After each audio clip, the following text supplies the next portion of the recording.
Bonjour chers amis. La Gemara nous dit Schar mitzvah behai alma lika. La récompense d'une mitzvah n'existe pas dans ce monde-ci. Qu'est-ce que ça veut dire? A priori, nous on s'attend, quand on fait les mitzvot, on accomplit la Torah, on respecte les mitzvot en général, on fait attention à ne pas fauter. On va recevoir une récompense? Oui, effectivement, mais pas dans ce monde-ci. Bien qu'il y a des versets qui nous disent que si on va accomplir les mitzvot, on va être béni ici sur terre, ce n'est pas encore la récompense, ce n'est pas la récompense. La récompense qu'on reçoit ici, pas la récompense, mais le bien qu'on va recevoir en accomplissant les mitzvot, c'est une facilité pour faire encore plus de mitzvot. Quand quelqu'un vit sans difficulté, sans souffrance, sans problème, il a la possibilité de faire encore plus de mitzvot. Même qu'une mitzvah qui est accomplie dans la difficulté a une récompense, a une valeur immense. Mais on ne cherche pas, nous, les difficultés. On cherche toujours, en général, on cherche à faire le plus de mitzvot possible. On ne doit pas chercher à se rentrer dans les épreuves. Donc, en tout cas, la Gemara nous dit, le Talmud dit, Strar mitzvah behai alma lika. On raconte une fois quelqu'un, il est venu voir le Chavetz Chaim. Il connaissait beaucoup, il y avait, à cette époque-là, ça fait environ un siècle, il y avait les gens qui étaient, la pauvreté, quand on parlait de pauvreté, c'est pas toujours comme de nos jours qu'on parle de pauvreté, même que ça peut atteindre, ça peut beaucoup, il y a des gens qui peuvent être pauvres de nos jours aussi, mais là-bas on parlait des gens qui n'avaient pas de quoi manger, des gens qui avaient toutes sortes de difficultés, vraiment c'était très difficile, et un homme arrive voir le Chavetz Chaim et dit, voilà, on me dit que la récompense des mitzvot, elle est immense, alors j'ai une idée, on va donner, moi je suis d'accord de céder, de donner une de mes mitzvot pour le peuple juif. Et alors, en revanche, donc plus personne n'aura de problème, plus personne n'aura de difficultés, les gens ils vivront bien avec tout le bien possible. Alors déjà, ça marche pas toujours comme ça. Pourquoi? Parce que lorsque il y a les difficultés qui existent au monde, c'est pas parce que Akadosh Baruch Hu, Chas v'Shalom, ne peut pas donner à tout le monde il n'a pas besoin de recevoir une mitzvah Hachem pour donner de la richesse aux gens et pour donner ce que les gens ont besoin ou ce que les gens veulent. Seulement, des fois, il y a des gens qui ont tous les aléas de la vie, ce sont des raisons, ce sont les paramètres qu'Hachem veut pour chaque personne, c'est autre chose. Les paramètres qu'Hachem veut pour nous, afin que dans cette situation-là, on va respecter les mitzvot. Avec ces facilités, ces difficultés, avec cette situation-là, on va respecter la Torah et les mitzvot. Mais c'est vrai qu'il y a des cas où on peut changer de décret. Des fois, ça peut être des punitions, des fois, ça peut être toutes sortes de raisons qui peuvent être modifiables. On peut demander à Kadosh Baruch Hu, ou en faisant certaines mitzvot, on peut recevoir des facilités. Alors, demande cet homme au Chavetz Chaim, moi j'ai qu'à donner, je veux donner une mitzvah à tout le peuple juif, il y a une immense récompense, on va recevoir une récompense immense, et Bezrat Hashem, voilà, moi je perds cette mitzvah, mais c'est pas grave, comme ça il a demandé. Le Chavetz Chaim lui a dit, tu sais à quoi ça ressemble? C'est comme si quelqu'un arrive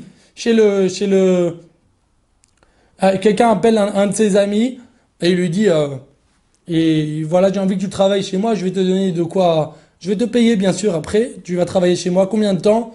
3 ans. Ah, je vais te payer après pour les 3 ans. Il arrive, l'ouvrier arrive, commence à travailler pendant 3 ans, il travaille, après les 3 ans, il dit, bon voilà, maintenant on va me donner ma paye, maintenant je vais recevoir ma récompense, mon salaire. Il a dit, il n'y a pas de problème, il lui donne une grande enveloppe, et il lui donne il y a dedans, il ouvre l'enveloppe, il attend à voir un chèque, et il n'y a pas un chèque, là-bas il y a une pièce de 1 centime d'euro. Il arrive chez son copain, il lui dit, attends, tu plaisantes ou quoi? On a dit, je travaille pendant 3 ans, tu vas me payer. Ben, il dit, je t'ai payé 1 centime d'euro. Ça s'appelle pas que tu m'as payé. 1 centime d'euro, c'est rien du tout. Ça s'appelle pas que tu m'as payé et j'en sais rien. Tu m'as pas payé. 1 centime d'euro, c'est rien. Et l'autre, il lui dit, oui, bien entendu, c'est sûr que ça s'appelle pas une paye. Lorsqu'on parle d'une paye, c'est 1 centime d'euro par rapport aux dizaines de milliers, voire peut-être des dizaines de milliers d'euros qu'il lui doit pour les 3 années. C'est rien du tout 1 centime d'euro. Cet exemple, le Chavetz Chaim lui a dit, il n'est pas encore, on peut pas encore l'utiliser pour la différence entre une mitzvah, la récompense d'une mitzvah qui est immense, et tout le bien que tu veux amener aux gens. La récompense d'une mitzvah, c'est encore beaucoup plus. C'est comme si quelqu'un il veut dire, moi je vais échanger ce que tu es en train de demander en voulant perdre ta mitzvah pour avoir le bien et que tous tes amis et tous les gens ils aient le bien au monde. Ce que tu es en train de demander, c'est comme si tu voudrais échanger un building contre un carreau de sucre. C'est ce que tu es en train de faire, quoi. Toi, tu veux donner un building et à la place recevoir un carreau de sucre. C'est pas possible, ça marche pas comme ça. Dans le ciel, on fait pas de tels contrats, ça marche pas de la sorte. On peut pas, il lui a dit la récompense d'une petite mitzvah. Elle est bien au-delà de notre imagination. Il y a écrit dans la Gemara, dans la Mishnah, dans Avot, il y a écrit comme ça. Yafa sha'achat shel korat ruach ba'olam haba mikol chaya olam hazeh. C'est plus beau, plus important, plus grand.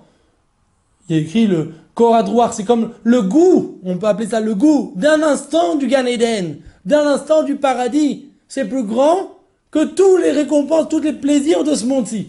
Tout ce qu'on peut réunir ici, tout le plus grand plaisir, le plus grande joie qu'on pourrait avoir ici dans ce monde-ci, c'est rien par rapport à un instant du goût. Pas vraiment le Gan Eden, le paradis. Un peu le Korat Ruach, le petit goût du Gan Eden. Comment ça se fait donc on peut savoir ça donc c'est ça. Il y a écrit, il y a une histoire, Rav Yaakov Galinsky racontait. Quand on comprend cette chose-là, ça nous donne envie de faire encore des mitzvot, encore des maasim tovim. N'oublions pas que les mitzvot, ce sont les seules choses qui vont nous rester. C'est les seules choses. Et il a raconté Rav Yaakov Galinsky, si on va raconter deux histoires de lui, Bezrat Hashem. Il a raconté, quand il avait 8 ans, il a entendu une fois un discours qui lui a donné beaucoup de force. Toute sa vie, il a fait beaucoup de mitzvot, mais il a entendu une fois un discours qui lui a donné des forces. C'est quoi? Il y avait une fois un darshan, quelqu'un qui est venu pour parler dans sa ville, et il a raconté une histoire. Il a dit, voilà, une fois j'étais en train de marcher quelque part, j'entends des cris, des hurlements, des pleurs. Je me suis inquiété, qu'est-ce qui se passe, des pleurs? Et je vois que ça a l'air de venir d'une petite maison là-bas, abandonnée. J'ai dit à quelqu'un qui est en danger, en détresse, je vais aller le sauver. J'ai vu qu'il y avait personne dans la maison, je sentais qu'il y avait personne. Il fallait vite. Je suis rentré dans la maison et j'arrive, j'entends la voix. Ça va de cette pièce là-bas. Je me dirige vers la pièce et j'entends, je rentre. Il y a une voix, il y a des pleurs, des cris qui arrivent de l'intérieur de l'armoire. Alors j'ai ouvert l'armoire. Et qu'est-ce que je vois? Je vois le talit katan, l'habit à 4 coins, avec des fils qui sont bien tissés spécialement. On fait une mitzvah de tzitzit. Je vois là-bas le talit katan en train de pleurer. Comme ça raconte le darshan. Bien entendu, il n'a pas entendu vraiment, mais c'est pour l'histoire. J'entends le talit katan en train de pleurer. Il est en train de pleurer. Et je dis, qu'est-ce qui se passe? Calme-toi. Dis-moi, je peux t'aider. Et il lui dit, non. Regarde, mon propriétaire, il est parti en voyage. Il a tout pris avec lui. Il a pris de quoi manger, ça c'est sûr. D'accord? Il a pris des plats, il a pris des habits, il a pris tout ce qu'il avait besoin, il a pris avec lui. Tout. Une chose qu'il avait pris, c'est moi, le talit. Alors, on raconte le darshan, je me suis approché du talit, je lui ai dit, n'aie pas peur. Viendra un jour où il va tout laisser ici. Et la seule chose qu'il va prendre, c'est toi. Viendra un jour où il va tout laisser ici. Quand quelqu'un il part là-haut dans le ciel, il amène plus rien. Tout ce qu'il a essayé de travailler, tout reste ici. Les seules choses qu'il amène, c'est les mitzvot. C'est la Torah et les mitzvot. Ce sont les maasim tovim, ce sont les bonnes actions. Ce sont les efforts pour s'approcher d'Hachem, pour faire des mitzvot, pour se séparer, pour surmonter les tentations, pour combattre le mauvais penchant, pour faire des mitzvot. Ça, c'est ce qu'on amène avec nous. Et Rav Yaakov Galinsky a fini cette histoire en disant, ça m'a donné des forces. Pendant des années, cette histoire, elle m'a donné des forces. Savoir, réfléchir, qu'est-ce que tu vas amener un jour pour l'éternité, pas pour quelques années, pour l'éternité, des millions, des milliards d'années. Quand il y avait le Gaon de Vilna qui était allongé sur son lit de mort, il est décédé le soir de Sukkot.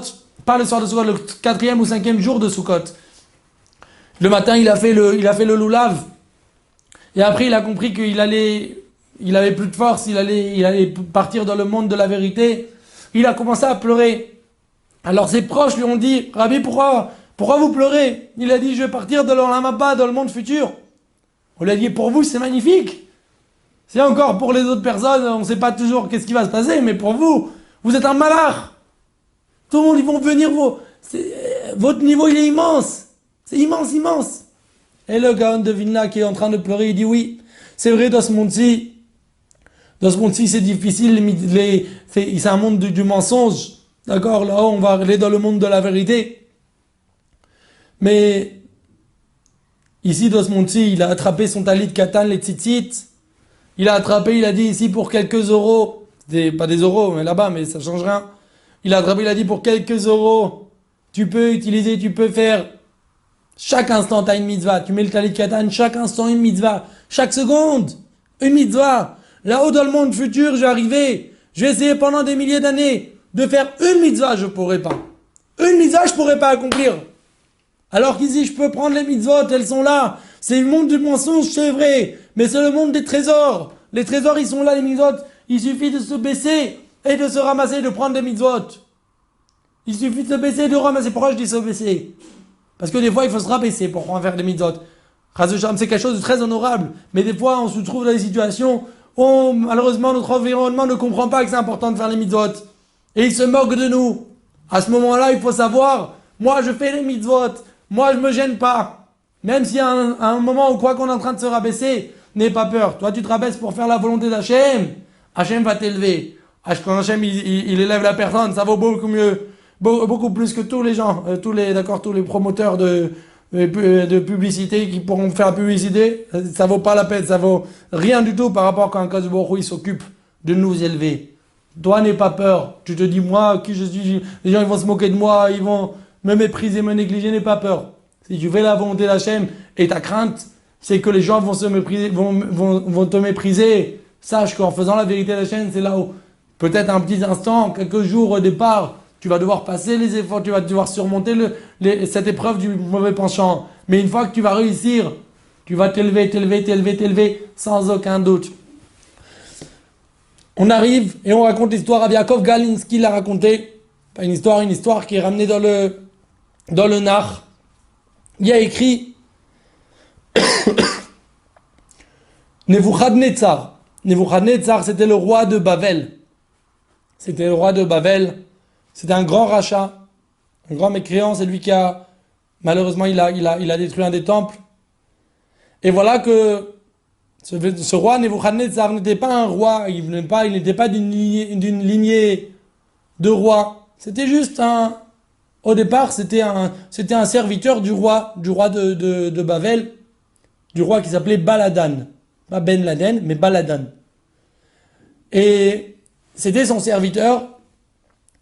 Il était, je crois, qui s'occupait de faire passer les lettres. Et un jour, il y a eu le roi Chizkiyahu, le roi d'Israël, Chizkiyahu Amelech, qui est tombé malade. Et jusqu'à cette époque-là, quand quelqu'un tombait malade, il ne pouvait plus guérir. Il ne pouvait plus guérir. Ça n'existait pas, quelqu'un qui guérissait. Quelqu'un est tombé malade, ça veut dire que c'était la veille de mourir. Et après, il était malade et jusqu'à qu'il mourait. Et Chizkiyahu Amelech, il a fait des prières pour que ce soit possible d'avoir aussi la guérison.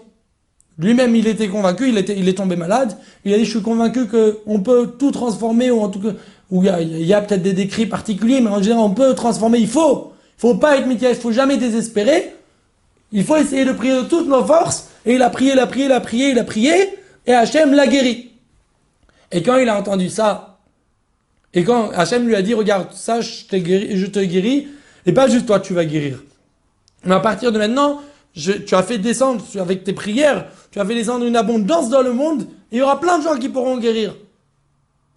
Donc, je vais te faire un signe. À partir de maintenant, c'est grâce à ton mérite, je vais faire un signe. Que le soleil, je ne sais pas, aujourd'hui, demain, il va venir, il va repartir en marche arrière. D'accord?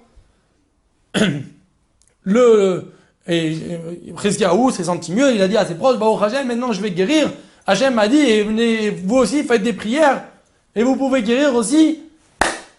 Et je vous amène une preuve, c'est que le soleil, il va aller en marche arrière. Et tout le monde a su que c'était grâce à Chizkiyahu Amelech, grâce au roi Chizkiyahu, roi d'Israël Chizkiyahu, qu'il y a eu cette bénédiction qui est venue dans le monde. Arrive, et le roi Baladan, il était chez lui à la maison, un jour il a vu le soleil qui est parti en marche arrière. Bon, je sais pas comment ça s'est fait exactement, mais c'était l'après-midi, et à un moment il a vu que c'était déjà midi, c'est repassé à midi. Il comprend pas, il demande à ses conseillers, qu'est-ce qui se passe? On lui a dit, il y a un bruit qui court, comme ça on a entendu, ils ont vérifié, effectivement c'est vrai, c'est grâce au roi d'Israël, le roi Chizkiyahu Amelech, qui a prié, et son Dieu, Kadosh Baruch Hu, le Créateur, l'a écouté, et il lui a emmené, il lui a donné la guérison, et en tant que signe, il a appris qu'il lui a dit que le soleil allait partir en marche arrière. Alors le roi Baladan s'est dit, si Chizkiyahu, le roi d'Israël, Chizkiyahu est tellement grand, je vais lui envoyer une lettre, d'accord, pour lui faire part que je suis content de son rétablissement. Chizkiyahu, il a écrit une lettre comme ça, il a écrit dans sa lettre, cher roi d'Israël, Chizkiyahu, ou plutôt comme ça, à l'attention du roi d'Israël, Chizkiyahu, à l'attention de sa ville, Sion, Jérusalem, et à l'intention de son Dieu, Akadosh Baruch Hu Hashem, c'est aussi le sien de Baladan, c'est le Dieu de tout le monde. Comme ça, il a écrit, et à l'attention de son Dieu, et il a écrit après la suite de la lettre. À ce moment-là, Nebuchadnezzar, qui était comme on a dit avant le roi qui était un des postiers, il arrive, il n'était pas là. La lettre, elle était envoyée par un autre postier. Nebuchadnezzar revient, et il arrive, il dit, voilà, qu'est-ce qui s'est passé? On a envoyé un des coursiers pour envoyer la lettre. Il dit, qu'est-ce que vous avez écrit dans la lettre? On a écrit une lettre au roi Chizkiyahu Améler. Ils lui ont dit un peu, qu'est-ce que vous avez écrit? On lui a écrit, cher roi, cher à l'intention du roi Chizkiyahu, à l'intention de sa ville, Sion, et à l'intention de son créateur, de son Dieu. Alors il a dit, Nebuchadnezzar, attendez, je comprends pas. Si vous dites que c'est son Dieu, il faut le mettre en premier. Il faut lui donner l'honneur à son Dieu. Donc mettez-le en premier. Il fallait écrire d'abord à l'intention du Dieu de Chizkiyahu, du Dieu, après Jérusalem et Chizkiyahu, mais pas l'inverse. Et ils ont dit, ah oui, tu as raison. Vite, envoyez chercher le coursier, le premier coursier qu'on a envoyé, qu'on revienne chercher la lettre. Nebuchadnezzar, il est parti, il a fait 3 pas et demi, dit le Gaon de Vilna. 3 pas et demi. Il y a des avis qui disent 3 pas, il y en a qui disent 4. Le Gaon de Vilna, il a fait 3 pas et demi. 3 pas, il s'est arrêté au milieu. Pourquoi? Il y a Gabriel, l'ange Gabriel, qui l'a arrêté. Parce que si Nebuchadnezzar avait réussi à faire 4 pas, Chaz v'Shalom, le peuple d'Israël n'aurait plus exister. Chaz v'Shalom. Nebuchadnezzar a fait 3 pas et demi. En l'honneur d'Hachem. C'est des pas qui ont été faits en l'honneur d'Hachem. Pour que le nom d'Hachem soit mis en premier lieu, au lieu d'être en 3e lieu. Pour le mérite, c'était un grand rachat, Nebuchadnezzar. Mais Hachem il donne une récompense à toutes les mitzvot, pour de toutes les personnes. Sauf quand quelqu'un regrette, il écrit, il faut faire très attention à ne pas regretter une mitzvah qui a été accomplie. Le Yetzirah, des fois, il nous fait faire une mitzvah. Hein. Une première fois, on fait une mitzvah, et après, il essaye de dire, même quand on a réussi, il n'a pas réussi à nous battre, et on a réussi nous à le battre, et on a fait la mitzvah. Alors Hazam, il essaye de trouver toutes sortes de raisons pour nous faire regretter la mitzvah. Faire attention, quand on a fait une mitzvah, on ne regrette pas la mitzvah.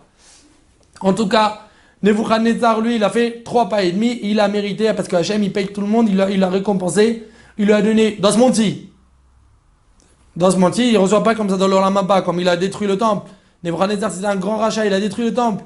Dans ce monde-ci, il a réussi la récompense, 3 générations et demie, parce qu'il a fait 3 pas et demi, 3 générations et demie, lui, son fils, qui était Belshazzar, son petit-fils, Avil Marodach, et son arrière-petite-fille, c'était Vashti, qui était mariée avec Achashverosh, dans la Megillah, et ils ont mérité, entre guillemets, ils étaient Moler Bakipa. Ils ont régné sur le monde entier, dans tout le monde entier. Tout le monde, toutes les médinotes.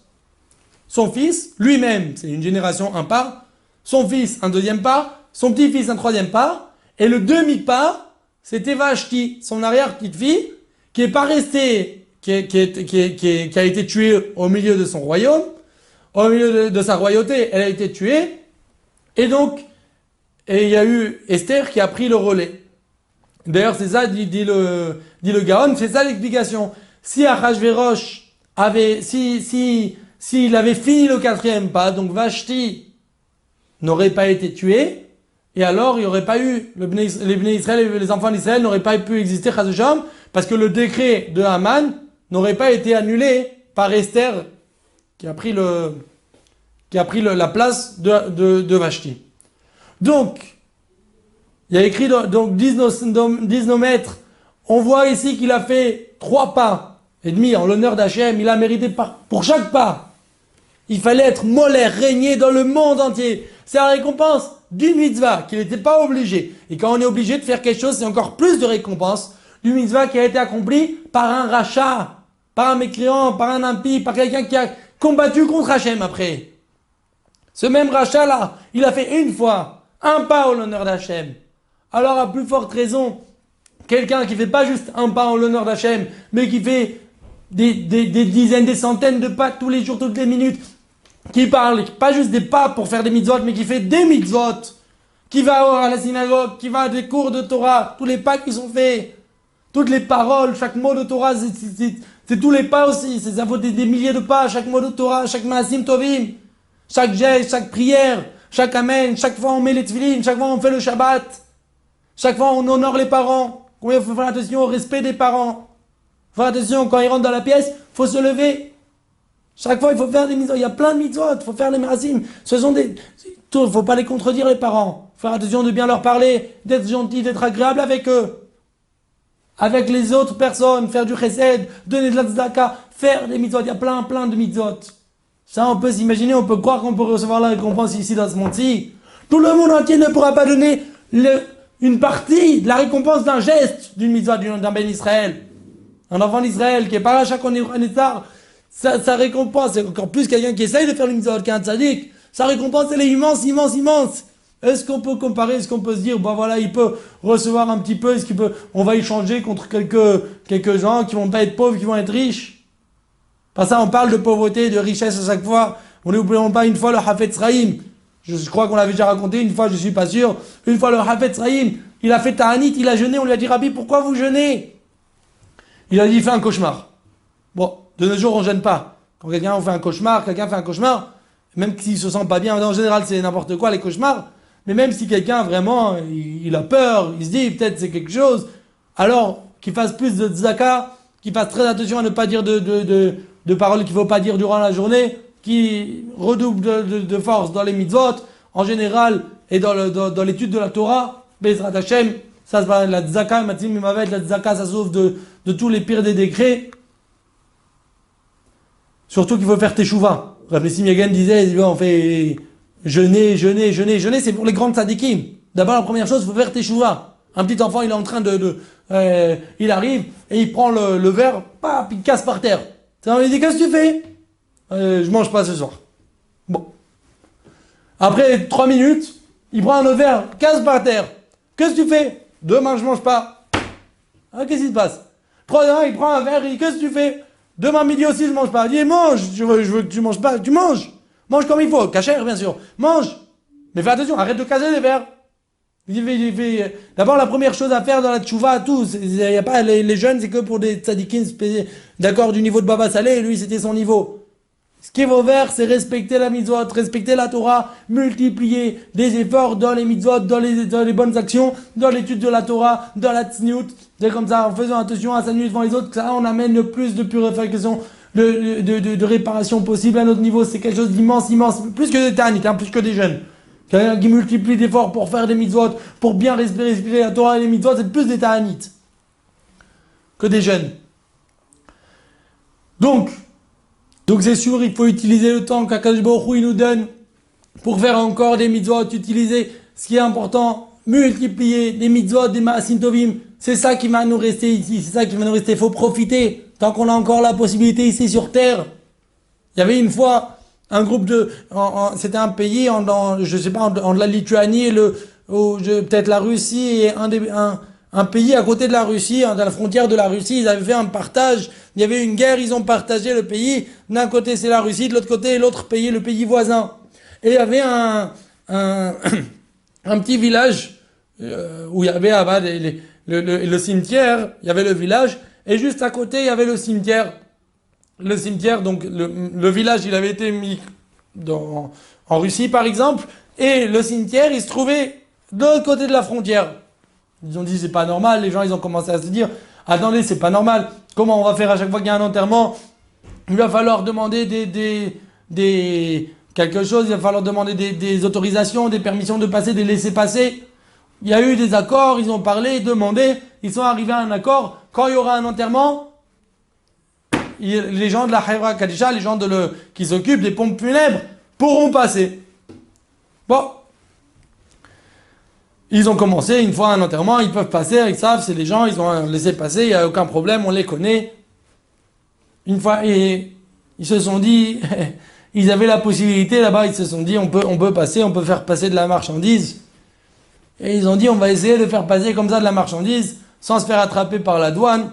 Ils ont mis de la marchandise qu'on n'avait pas le droit de faire passer. Ils ont mis là-bas de la marchandise dans un cercueil, et ils passent le cercueil, ils font un enterrement, en pleurs, en train de pleurer, ils font semblant, et ils passent là-bas, tout va bien, on les a pas attrapés, une fois, deux fois, trois fois, quatre fois, et au fur et à mesure que le temps se passe, ils ont commencé à s'habituer, et quand ils faisaient, c'était pas des enterrements, chaque fois il y avait quelqu'un, des enterrements, c'était pas des gens qui mouraient. Ils faisaient un enterrement, un enterrement, un enterrement, un enterrement, et le temps passe, et rien. Il y a pas, il commence un peu à ne pas être triste, on va dire comme ça. Mais après, des fois, ils rigolaient entre eux. Et une fois, ils ont fait un enterrement, ils étaient en train de rigoler l'un et l'autre. Et ils se font des rires. Les gardes, ils ont vu, c'est un enterrement ça. C'est un enterrement, ils sont en train de rigoler. Ils ont arrêté, attendez, arrêtez-vous ici. On veut ouvrir, on veut voir ce qu'il y a dans le cercueil. Non, c'est interdit, c'est grave. On peut pas ouvrir dans le cercueil, c'est pas... On ouvre le cercueil. Non, on veut pas arrêter. On a laissé passer, regardez, laissez passer. Ils ont commencé un peu à stresser là, les pauvres. Et il dit, on ouvre le cercueil. Ils ont ouvert le cercueil. Et on a vu le mort qui avait à l'intérieur. D'accord, toute la marchandise qu'il y avait là-bas. Les gardes ont dit, vous mettre en prison à vie, on va... À ce moment-là, tous ceux qui portaient le cercueil, ils ont éclaté en sanglots, ils ont commencé à pleurer. Et le garde lui a dit, les gardes leur ont dit, sachez, si vous avez pleuré, il y avait 10 minutes. Si vous avez pleuré à temps, aujourd'hui vous serez très heureux. Si vous avez pleuré quand il fallait, aujourd'hui vous serez heureux. Cette histoire, elle est des fois, on se dit quoi, je vais envoyer, je vais faire des fois, on veut pas faire des efforts. Il y a des efforts qu'il faut être prêt à faire. Et après, on est heureux. On fait des efforts pour envoyer les enfants dans les endroits de Torah, pour envoyer dans des établissements de Torah, dans des yeshivot, dans des séminaires, pour aller nous-mêmes. On n'est que gagnant. Oui, au début, c'est difficile. Après, chas shalom, des fois, il y a des cas, il y a des situations, on ne peut pas s'imaginer comment ça peut être grave autrement. On fait les efforts de notre côté le plus possible. On n'est pas perdant de tout ça. C'est aussi par rapport à nous quand on est ici sur Terre. Quand on est ici sur Terre, des fois sur 10 minutes, ça peut jouer. Si quelqu'un a fait tchouva, 10 minutes plus tard, 1 minute avant que le Mashiach arrive, il a gagné pour l'éternité. Quelqu'un qui va faire tchouva 1 minute avant que le Mashiach arrive, ou 1 minute avant que son âme quitte son corps. Mais il ne faut pas attendre ce moment-là, parce que ça peut venir sans prévenir. Il faut se préparer et faire multiplier le plus de mitzvot possible. Que comme ça, on va mériter Bezrat Hashem. D'avoir le or, d'avoir la lumière qui viendra Bezrat Hashem. Et on va arriver, quand on arrivera dans le monde futur, on verra c'est quoi Asrar Mitzvah Behaya al Malika. La récompense des mitzvot n'existe pas dans ce monde-ci. Parce qu'on verra que la récompense, elle est immense, immense, immense, immense. Et Bezrat Hashem, qu'on puisse voir que tous les Bnei Israël accomplissent les mitzvot, respectent la Torah, soit des tzadikim et des tzadkaniot, et qu'on voit le Mashiach qui vient nous délivrer très prochainement. Amen, amen. À bientôt.